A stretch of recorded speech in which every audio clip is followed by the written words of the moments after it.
Well, this is the Legal Diversity Pipeline Project, and we began this through conversations that we had amongst attorneys in the firm, recognizing that we're not diverse enough. When you look at Bowling Green, we have a very diverse community. I think right now the statistics are about 1 out of 10 people who live here in Bowling Green were not born in the United States. And you think about that in terms of the diversity in our community, and it hasn't translated into the legal field or into the law enforcement field here in the area.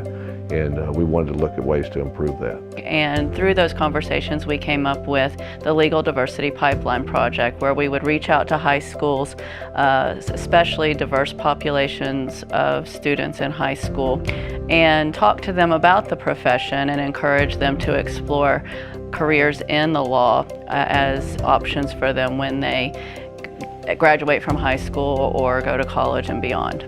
We got an email and then had a visit with Rebecca Simpson and with Bob Young at ELPO. And they came in and we just really brainstormed a little bit about what we thought could be done in terms of helping students understand what types of career opportunities existed in the legal field and why diversity in the legal field is so important. The attorneys, I love how they love their job. Most people, they're like, no, I wouldn't do that, too much school. I mean, I had that thought once and I thought about it, but now I've seen it. They all said that it's experiencing, every day is a new different thing, it's worth it. I mean, I'm one person in this big old world, but still I expect to help change everything that I can. I mean, it's just the workers here, they're just so much determination. I want to be on that level in my life where I don't really care about the school, I'm worrying about my future and other people's futures as well.